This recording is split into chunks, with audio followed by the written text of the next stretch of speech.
Hi hello ನಮಸ್ತೆ ಗೆಳೆಯರೆ, ನಿಮ್ಮ ಅಗ್ರಿಟೆಕ್ ಕನ್ನಡ ಚಾನಲ್ಗೆ ಸ್ವಾಗತ ಸುಸ್ವಾಗತ. ಇತ್ತೀಚಿನ ದಿನಗಳಲ್ಲಿ ಸ್ವಲ್ಪ ವಿಡಿಯೋಗಳು ಬಂದಿಲ್ಲ, ಯಾಕಂತ ಹೇಳಿದ್ರೆ ನಾವು ಒಂದು ಸ್ವಲ್ಪ ಕೆಲಸಗಳಲ್ಲಿ ಇದ್ರೆ, ಜೊತೆಗೆ ರೈತರು ಕೆಲವೊಬ್ಬರು ಮಾಹಿತಿಗಳು ಹಂಚ್ಕೊಳ್ಳೋದಕ್ಕೆ ತಯಾರಿರ್ತಾ ಇರಲಿಲ್ಲ.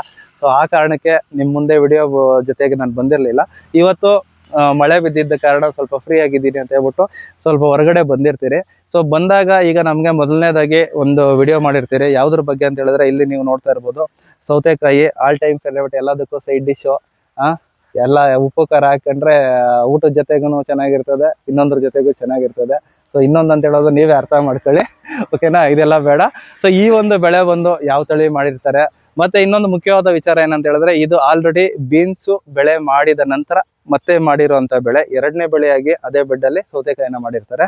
ಸೊ ಇನ್ನೊಂದು ಮೈನ್ ಇದೆ ಅಂತ ಹೇಳಿದ್ರೆ, ಈ ಎಲ್ಲರೂ ಬಂದು ಮಲ್ಚಿಂಗ್ ಪೇಪರ್ನ ಆಲ್ಮೋಸ್ಟ್ ಬಳಕೆ ಮಾಡ್ತಾರೆ. ಬಟ್ ಮಲ್ಚಿಂಗ್ ಪೇಪರ್ ಅನ್ನೋದು ಇವರು ಬಳಕೆ ಮಾಡಿರೋದಿಲ್ಲ. ಸೊ ಇದರಿಂದಗಡೆ ಇರೋ ಇದೆಲ್ಲ ಏನು, ಮತ್ತೆ ಏನೆಲ್ಲ ಮಾಹಿತಿ ರೈತರು ಹಂಚ್ಕೊಂತಾರೆ, ರೈತರ ಹತ್ರ ತಿಳ್ಕೊಳ್ಳೋಣ ಬನ್ನಿ.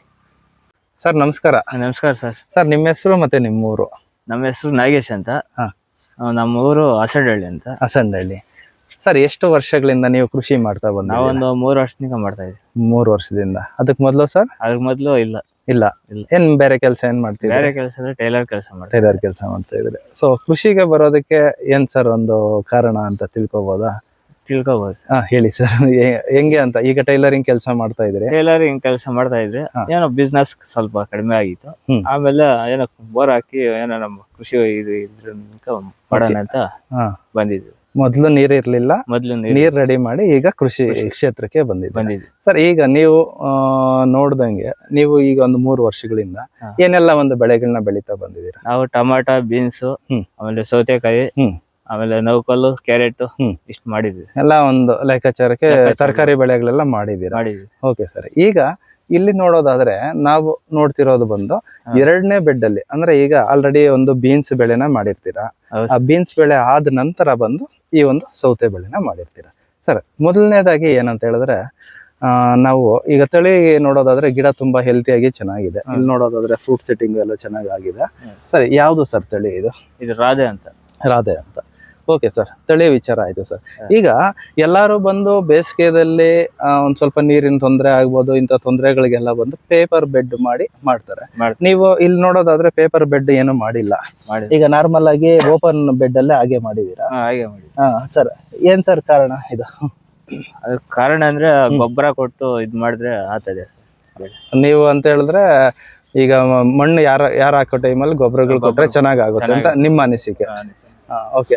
ಈಗ ಬೀನ್ಸ್ ಯಾವ ರೀತಿ ಆಗಿತ್ತು ಸರ್? ಪೇಪರ್ ಹಾಕಿರ್ಲಿಲ್ವಲ್ಲ? ಬೀನ್ಸ್ ಚೆನ್ನಾಗಿತ್ತ ಸರ್? ಎಷ್ಟು ಇಳುವರಿ ಏನಂತ? ಒಂದು ಇಳುವರಿ ಒಂದು ಕೊಯ್ಲ್ಕ ಒಂದು 8 ಮೂಟೆ 10 ಮೂಟೆ ಸಿಕ್ಕಿದೆ. 8 ಮೂಟೆ. ಎಷ್ಟು ಇದೆ ಲ್ಯಾಂಡ್ ಇದು? ಲ್ಯಾಂಡ್ ಒಂದು 15 ಗುಂಟೆ ಆಯ್ತು. 15 ಗುಂಟೆ. ಓಕೆ ಸರ್, ಇದೊಂದು ವಿಚಾರ ಆಯ್ತು. ಈಗ ಈ ಒಂದು ಬೆಳೆಗೆ ಈಗ ತಾಕತ್ ಯಾಕಂತ ಹೇಳಿದ್ರೆ, ಹಳೆ ಬೆಡ್ ಅಂತ ಹೇಳಿದ್ರೆ ತಾಕತ್ ಇರಲ್ಲ ಅಂತ ಕೆಲವೊಬ್ರೆಲ್ಲ ಹೇಳ್ತಾ ಇರ್ತಾರೆ. ಎರಡನೇ ಬೆಡ್ ಅಲ್ಲಿ ನಾವು ಬೆಳೆ ಮಾಡಿದಾಗ ಅಷ್ಟೊಂದ್ ಚೆನ್ನಾಗ್ ಆಗಲ್ಲ ಅಂತ. ಬಟ್ ನಿಮ್ದು ನೋಡೋದಾದ್ರೆ ಬೆಳೆ ಚೆನ್ನಾಗಿದೆ. ಹೆಂಗೆ ಮೇಂಟೈನ್ ಮಾಡೋದ್ರಿ ಸರ್ ಇದು? ವಾರಕ್ಕೊಂದ್ಸತಿ ಮದ್ದು ಆಮೇಲೆ ಗೊಬ್ಬರ ಕೊಡ್ತಾ ಇದ್ರೆ ಅದೇ ಪಿಕಪ್ ಅದೇ ಬರುತ್ತೆ ಅಂತೀರಾ? ಸರ್ ಈಗ ಅಂತರಗಳು ನೋಡೋದಾದ್ರೆ ಎಷ್ಟು ಅಡಿಗಿದೆ ಸರ್? ಸಾಲಿಂದ ಸಾಲಿಗೆ 4 ಅಡಿ ಬರ್ತದೆ. 4 ಅಡಿ. ಸ್ವಲ್ಪ ಹತ್ರ ಆಯ್ತೇನೋ ಅನ್ಸ್ತಾ ಇದೆಯಲ್ಲ, ಗಿಡ ನೋಡಿದ್ರೆ ಈ ರೀತಿ ಆಗಿದೆ. ಓಕೆ ಸರ್, ಈಗ ಸಸಿಯಿಂದ ಸಸಿಗೆ ಎಷ್ಟು ಅಂತರ ಕೊಟ್ಟಿದ್ದೀರಾ ಸರ್? ಸಸಿಯಿಂದ ಸಾಲಿನಿಂದ ಒಂದು ಅರ್ಧ ಅಡಿ ಅಷ್ಟೇನಾ? ಇನ್ನ ಸ್ವಲ್ಪ ದೂರ ಹಾಕ್ಬೋದಾಗಿತ್ತೇನೋ ಅನ್ಸ್ತದಲ್ವಾ? ಹಾಕ್ಬೇಕು. ಇದು ಫಸ್ಟ್ ಟೈಮ್ ಅಲ್ಲ ಹಾಕಿದ್ದು. ನಮ್ಗೂ ಸೌತೆಕಾಯಿ ಫಸ್ಟ್ ಟೈಮ್ ಮಾಡಿರೋದು. Okay, super. ಫಸ್ಟ್ ಟೈಮ್ ಮಾಡಿರೋದೇ ಇಷ್ಟು ನೀಟಾಗಿ ಮಾಡಿದೀರಾ ಅಂತ ಹೇಳಿದ್ರೆ, ಈ ಸರ್ತಿ ನಿಮ್ಗೆ ಇದ್ರಲ್ಲಿ ಏನೇನ್ ತೊಂದರೆಗಳು ಬರುತ್ತೆ ಅಂತೆಲ್ಲ ನೀವು ತಿಳ್ಕೊಂಬಿಟ್ರೆ ನೆಕ್ಸ್ಟ್ ಟೈಮ್ ಮಾಡುವಾಗ ಆ ರೀತಿ ತೊಂದರೆಗಳೆಲ್ಲ ಇಲ್ದಿರ ಮಾಡ್ಕೋತೀರಾ. Okay sir. ಈಗ ಮೊದಲನೇದಾಗಿ ನೀವು ಫಸ್ಟ್ ಅಲ್ಲಿ ಹೇಳಿದ್ರಲ್ವಾ, ಬೀನ್ಸ್ ಬೆಳೆಗೆ ತಾಕತ್ ಮಾಡೋವಾಗ ನೆಲಕ್ಕೆ ಏನೇನ್ ಗೊಬ್ಬರಗಳನ್ನ ಕೊಟ್ಟಿದ್ರಿ? 16 8 24 20 DAP ಇಷ್ಟೆಲ್ಲ ಕೊಟ್ರೆ ಇಳುವರಿ. ಆಮೇಲೆ ಸರ್ ಇದು ತಿಪ್ಪೆ ಗೊಬ್ಬರಗಳ ವಿಚಾರಕ್ಕೆ ಬಂದಾಗ ಎಷ್ಟು ಕೊಟ್ಟಿದ್ರಿ? ತಿಪ್ಪೆ ಗೊಬ್ಬರಕ್ಕೆ ಒಂದು 4 ಲೋಡ್ 4 ಟ್ಯಾಕ್ಟ್ರಿ ಕೊಟ್ಟಿದ್ರಾ? ಸೊ ಅದಾದ್ಮೇಲೆ ಸರ್ ಈಗ ಒಂದು ಬೆಳೆ ಮುಗೀತು, ಏನು ಈಗ ಬೀನ್ಸ್ ಬೆಳೆ ಮುಗೀತು. ಬೀನ್ಸ್ ಬೆಳೆ ಮುಗಿದ ಮೇಲೆ ಬಂದು ಬೆಡ್ಗೆ ಏನಾದ್ರು ಗೊಬ್ಬರ ಕೊಟ್ರ ಮತ್ತೆ ಏನಾದ್ರು? ಇಲ್ಲ, ಕೊಡ್ಲಿಲ್ಲ. ಅದೇ ಗೊಬ್ಬರ ಮೊದ್ಲು ಕೊಟ್ಟಿರೋ ಗೊಬ್ಬರಗಳೇ ನಡ್ಕೊಂಡ್ ಬರ್ತಾ ಇದೆ. ಸರ್ ಆಮೇಲೆ ಈ ಬೆಳೆಗೆ ಇವಾಗ ಎಷ್ಟು ದಿನಗಳಾಗಿದೆ? ಒಂದು 30 40 ದಿನ ಆಗೈತೆ. 40 ದಿನ ಆಗಿದೆ. ಇನ್ನೇನ್ ಶಾಂಪಲ್ ಬಂದಿದೆ ಅಲ್ಲ, ಶಾಂಪಲ್ ಕಾಯಿ ಕಾಣಿಸ್ತಾ ಇದೆ ಒಂದೊಂದು. ಕಿತ್ತಿದ್ದೀರಾ ಇನ್ನ ಇಲ್ಲ? ಕಿತ್ತಿದ್ದೀರಿ ಮೊನ್ನೆ. ಕಿತ್ತಿದ್ರಾ? ಸರ್ ಎಷ್ಟು ಸಿಕ್ಕಿತ್ತು? ಒಂದ್ 8 ಮೂಟೆ ಸಿಕ್ಕಿತ್ತು. 8 ಮೂಟೆ. ಎಲ್ಲಿಗೆ ಹಾಕಿದ್ರಿ ಸರ್? ಹೊಸೂರ್ಗೆ ಹಾಕಿದ್ವಿ.